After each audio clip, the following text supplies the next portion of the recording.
بسم اللہ الرحمن الرحیم الحمد للہ رب العالمین الصلاة والسلام علی سید الانبیاء والمرسلین اما بعد فاعوذ باللہ من الشیطان الرجیم بسم اللہ الرحمن الرحیم۔ عزیز و دوستو، عشرہ ذی الحجہ کے فضائل کے بارے میں کچھ بات کرنی ہے۔ عید الاضحیٰ کا موقع آ رہا ہے تو آپ تک یہ بات پہنچانا ضروری سمجھتا ہوں۔ حضور پاک صلی اللہ علیہ وسلم نے فرمایا کہ اللہ تعالیٰ کی عبادت کے لیے عشرہ ذی الحجہ سے بہتر کوئی زمانہ نہیں۔ ان میں ایک دن کا روزہ 1 سال کے برابر اور 1 رات کی عبادت کرنا شب قدر کی عبادت کے برابر ہے۔ قرآن مجید میں سورۃ الفجر میں اللہ تعالیٰ نے 10 راتوں کی قسم کھائی ہے۔ وہ 10 راتیں جمہور کے قول میں یہی عشرہ ذی الحجہ کی راتیں ہیں، خصوصاً 9ویں تاریخ یعنی عرفہ کا دن اور عرفہ اور عید کی درمیانی رات ان تمام ایام میں بھی خاص فضیلت رکھتے ہیں۔ عرفہ یعنی 9ویں ذی الحجہ کا روزہ رکھنا 1 سال گزشتہ اور 1 سال آئندہ کا کفارہ ہے، اور عید کی رات میں بیدار رہ کر عبادت میں مشغول رہنا بہت بڑی فضیلت اور ثواب کا کام ہے۔ مستحب ہے کہ ذی الحجہ کے چاند دیکھنے کے بعد عید کی نماز قربانی کرنے تک قربانی کا ارادہ رکھنے والے بال اور ناخن نہ کاٹیں۔ حدیث میں ہے کہ رسول اللہ صلی اللہ علیہ وسلم نے فرمایا کہ جو آدمی ذی الحجہ کا چاند دیکھے اور قربانی کرنے کی نیت رکھتا ہو تو وہ اپنے بالوں اور ناخنوں میں سے کچھ نہ کاٹے۔ تکبیر سن لیجیے، اللہ اکبر لا الہ الا اللہ اللہ اکبر وللہ الحمد۔ عرفہ یعنی 9ویں تاریخ کی صبح سے 13ویں تاریخ کی عصر تک ہر نماز کے بعد بآواز بلند 1 مرتبہ یہ تکبیر پڑھنا واجب ہے۔ فتویٰ اس پر ہے کہ با جماعت نماز پڑھنے والے اور تنہا پڑھنے والے اس میں برابر ہیں۔ اسی طرح مرد عورت دونوں پر واجب ہے، البتہ عورت بآواز بلند تکبیر نہ کہے۔ اس تکبیر تشریق کا صرف 1 دفعہ پڑھنا احادیث سے ثابت ہے، اس لیے صرف 1 مرتبہ پڑھنا چاہیے۔ علامہ شامی رحمۃ اللہ علیہ نے 1 مرتبہ سے زائد پڑھنے کو خلاف سنت قرار دیا ہے، اس لیے احتیاط یہی ہے کہ 1 مرتبہ پڑھنے پر اکتفا کیا جائے۔ اس تکبیر کا متوسط بلند آواز سے کہنا ضروری ہے۔ بہت سے لوگ اس میں غفلت کرتے ہیں، پڑھتے ہی نہیں یا آہستہ سے پڑھتے ہیں، اس کی اصلاح ضروری ہے۔ عید الاضحیٰ کے روز یہ چیزیں مصنون ہیں: نمبر 1 صبح سویرے اٹھنا، نمبر 2 غسل مسواک کرنا، نمبر 3 پاک صاف عمدہ کپڑے پہننا، خوشبو لگانا، عید کی نماز سے پہلے کچھ نہ کھانا، عیدگاہ کو جاتے ہوئے تکبیر بآواز بلند پڑھنا۔ نماز بھی 2 رکعت ہے مثل دوسری نمازوں کے، فرق صرف اتنا ہے کہ اس میں ہر رکعت کے اندر 3 تکبیریں زائد ہیں۔ پہلی رکعت میں سبحانک اللہم پڑھنے کے بعد قرات سے پہلے اور دوسری رکعت میں قرات کے بعد رکوع سے پہلے ان زائد تکبیروں میں کانوں تک ہاتھ اٹھانا چاہیے۔ پہلی رکعت میں 2 تکبیروں میں سے ہر تکبیر پر ہاتھ چھوڑ دیں اور تیسری تکبیر کے بعد ہاتھ باندھ لیں۔ دوسری رکعت میں 3 تکبیروں میں سے ہر تکبیر پر ہاتھ چھوڑ دیے جائیں اور چوتھی تکبیر کے ساتھ رکوع میں چلے جائیں۔ نماز عید کے بعد خطبہ سننا سنت ہے۔ قربانی ایک اہم عبادت ہے اور شاعر اسلام میں سے ہے۔ زمانے جاہلیت میں بھی اس کو عبادت سمجھا جاتا تھا، مگر بتوں کے نام پر قربانی کرتے تھے۔ اسی طرح آج تک بھی دوسرے مذاہب میں قربانی مذہبی رسم کے طور پر ادا کی جاتی ہے، بتوں کے نام پر یا مسیح کے نام پر قربانی کرتے ہیں۔ سورہ انا اعطیناک الکوثر میں اللہ تعالیٰ نے اپنے رسول صلی اللہ علیہ وسلم کو حکم دیا ہے کہ جس طرح نماز اللہ کے سوا کسی کی نہیں ہو سکتی، قربانی بھی اسی کے نام پر ہونی چاہیے۔ فصلی لربک وانحر کا یہی مفہوم ہے۔ دوسری ایک آیت میں اسی مفہوم کو دوسرے عنوان سے اس طرح بیان فرمایا ہے: ان صلاتی ونسکی ومحیای ومماتی للہ رب العالمین۔ رسول اللہ صلی اللہ علیہ وسلم نے بعد ہجرت 10 سال مدینہ طیبہ میں قیام فرمایا، ہر سال برابر قربانی کرتے تھے، جس سے معلوم ہوا کہ قربانی صرف مکہ معظمہ کے لیے مخصوص نہیں، ہر شخص پر ہر شہر میں بعد تحقیق شرائط واجب ہے۔ یہ شرائط آگے مذکور ہیں اور مسلمانوں کو اس کی تاکید فرماتے تھے، اسی لیے جمہور اہل اسلام کے نزدیک قربانی واجب ہے۔ قربانی کس پر واجب ہے؟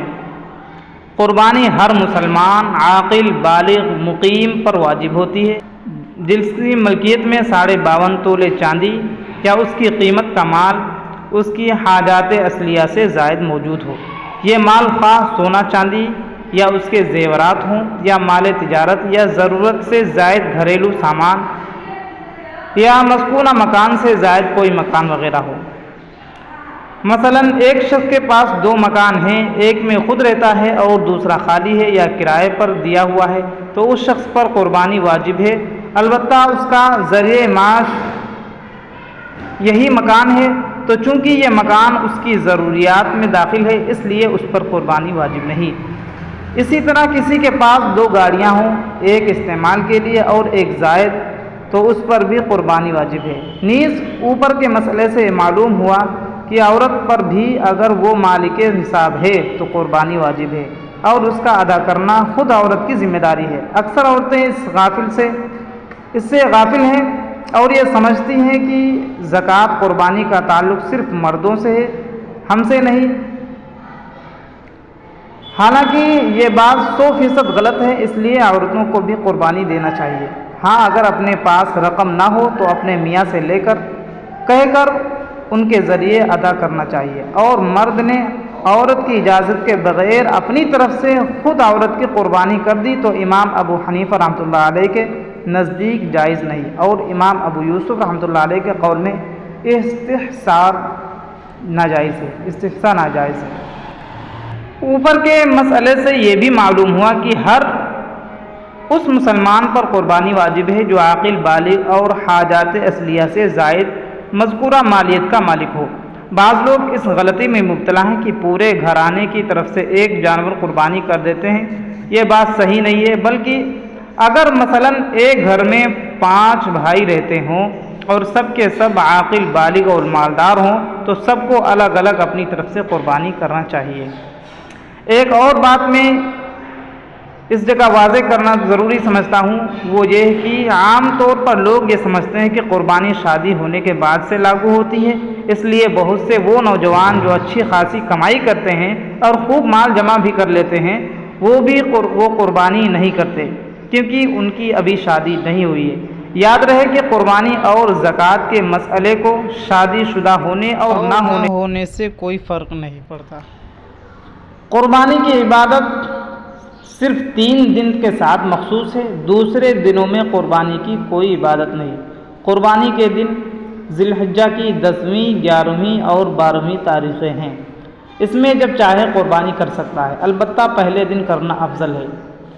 حضرت ابن عمر رضی اللہ عنہ سے مروی ہے کہ قربانی یوم الاضحیٰ عید کے دن اور اس کے بعد 2 دن ہے، اور حضرت علی رضی اللہ عنہ سے بھی اسی طرح مروی ہے۔ قربانی کا جانور، قربانی میں صرف درج ذیل جانوروں کی قربانی جائز ہے جو میں آپ کو بتا رہا ہوں: بکرا، بکری، دمبا، بھیڑ، گائے، بیل، اونٹ اور اونٹنی، بھینس، بھینسا، ان کے علاوہ کسی اور جانور کا قربانی میں دینا جائز نہیں۔ ایک بار اور سن لیجئے، قربانی میں کن کن جانوروں کو ذبح کیا جا سکتا ہے، کن کی قربانی ہو سکتی ہے: بکرا، بکری، دمبا، بھیڑ، گائے، بیل، اونٹ، اونٹنی، بھینس، بھینسا، ان کے علاوہ کسی اور جانور کا قربانی میں دینا جائز نہیں۔ اس سے معلوم ہوا کہ بعض لوگ جو مرغی کی قربانی کرتے ہیں یہ جائز نہیں اور اس سے قربانی ادا نہیں ہوتی۔ ان جانوروں میں سے جو وحشی جنگلی ہوں ان کی قربانی بھی جائز نہیں۔ بکرا، دمبا، بھیڑ ایک ہی شخص کی طرف سے قربانی کیا جا سکتا ہے، گائے، بیل، بھینس، اونٹ 7 آدمیوں کی طرف سے ایک کافی ہے، بشرطے کہ سب کی نیت ثواب کی ہو، کسی کی نیت محض گوشت کھانے کی نہ ہو۔ اس سے معلوم ہوا کہ محض گوشت کھانے کی نیت سے اگر کوئی شریک ہو جائے تو نہ اس کی قربانی ہوتی ہے اور نہ دیگر حصے داروں کی قربانی ہوتی ہے۔ اس لیے قربانی میں دوسروں کو شریک کرنے میں بڑی احتیاط برتنے کی ضرورت ہے۔ اگر کوئی قربانی میں شریک ہونے والا غیر مسلم ہو، جیسے عیسائی، ہندو، تو کسی کی بھی قربانی جائز نہ ہوگی۔ اسی طرح شیعہ بھی چونکہ کافر ہیں، اس لیے ان کو شریک کرنے سے بھی کسی کی قربانی ادا نہ ہوگی۔ اگر قربانی کا جانور خریدنے سے پہلے یہ نیت ہو کہ اس میں دوسروں کو بھی شریک کرنا ہے تو بہتر ہے، اور اگر جانور خرید لیا پھر یہ ارادہ ہوا کہ دوسروں کو اس میں شریک کیا جائے تو اس میں بعض علماء نے یہ تفصیل بیان کی ہے کہ اگر وہ آدمی مالدار ہے تو اس کے لیے اس طرح دوسروں کو اس میں شریک کرنا درست ہے، اور اگر وہ غریب ہے تو چونکہ غریب آدمی کے جانور خرید لینے سے اس جانور کی قربانی اس پر واجب ہو جاتی ہے، اس لیے اس کو اس میں دوسروں کو شریک کرنے کی اجازت نہیں۔ اور بعض نے اس مسئلے میں مالدار اور غریب دونوں کے لیے ایک ہی حکم بیان کیا ہے، تاہم خریدنے کے بعد شریک کرنا کراہت سے خالی نہیں۔ بکرا بکری 1 سال کا پورا ہونا ضروری ہے۔ بھیڑ اور دمبا اگر اتنا فرما اور تیار ہو کہ دیکھنے میں سال بھر کا معلوم ہو تو وہ بھی جائز ہے۔ گائے، بیل، بھینس 2 سال کی اور اونٹ 5 سال کا ہونا ضروری ہے۔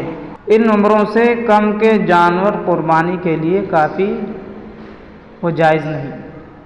اگر ایک شریک قربانی کی نیت کرے اور دوسرا عقیقہ یا ولیمہ یا اور کسی قربت کی نیت کرے تو جائز نہیں۔ اگر جانوروں کا فروخت کرنے والا پوری عمر بتاتا ہو اور ظاہری حالات سے اس کے بیان کی تکذیب نہیں ہوتی تو اس پر اعتماد کرنا جائز ہے۔